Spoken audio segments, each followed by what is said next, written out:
top right, which is the stop button for when you're done recording. And then here is the presentation part that I will share with you guys. So I'll kind of demonstrate what I'm looking for. So now I'm going to go into presentation mode. All right. So here is my project for the new and improved Mission Mall. So in this mall, what I'm going to be doing is I'm going to be building this mall for the city of Mission. So the goal of this project was to construct a mall in Mission, Kansas, in order to compete with the popularity of the Country Club Plaza, Legends Outlet, and Oak Park Mall. Using linear programming, I believe that I found a solution to this problem, which I think is going to be extremely profitable to the city of Mission and its inhabitants. So the location, here's where I plan to build the mall. It's going to be at the exact location of the previous mall. So that's at 4601 Johnson Drive. I found the area of the lot to be approximately 753,154 square feet, which I think should be plenty of room for plenty of space for a number of restaurants and retail stores. I think that the mall is going to be at a great location. It's right at the intersection of Johnson Drive and China Mission Parkway, which receives a high volume of traffic, so I think that there's lots of people that are going to be visiting this mall. Now, there were some limitations. So as I was looking to build this mall, the main things that I was limited by was the available space and a certain preference held by the city council. So for each inequality that I've put below, X is going to represent the number of restaurants, whereas Y is going to represent the number of retail stores. So my first constraint was that the total space of this mall could not be more than 753,154 square feet. And each restaurant required 25,000 square feet, whereas each retail shop required 75,000 square feet.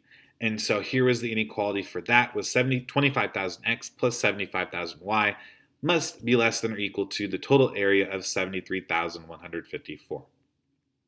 The unique constraint, which was given to me by the council and by Mr. Meggs, was that the number of restaurants could not exceed the number of retail stores. In other words, X had to be less than or equal to Y.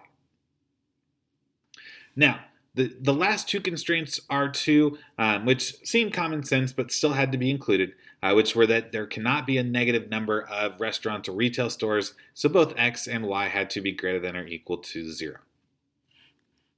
So the unique constraint that I was given, let's go into a little bit more detail with that. I was told that the number of restaurants could not exceed the number of retail shops. Basically, this meant that I needed to put in more retail shops and less restaurants. Unfortunately, retail stores required more space.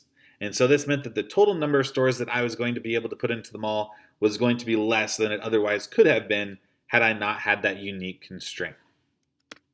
So the solution, based on the graph that I came up with, there were 3 different vertices that I could pick from to check for different solutions. The most profitable was at 0,10.042. Obviously, you cannot have 10.042 of a store, so we rounded that down to 10. In other words, the most profitable point would be at 0 restaurants and 10 retail stores, which would be a profit of $500,000 per month. Now, the problem with that is that there weren't any restaurants, and it didn't seem like that would be a very good business model. So here's what I propose instead. We're going to use the point 2,9, which still lies within our feasible region and is still possible based on our constraints. This would give us 2 restaurants and 9 retail stores, and the profit would only be $20,000 less per month, so it would be $480,000. I think that this would actually create more profits in the long run because the mall would be more profitable, more marketable because of the variety of stores that it had. So here's my potential layout for the store. There were going to be 9 retail stores and 2 of the restaurants.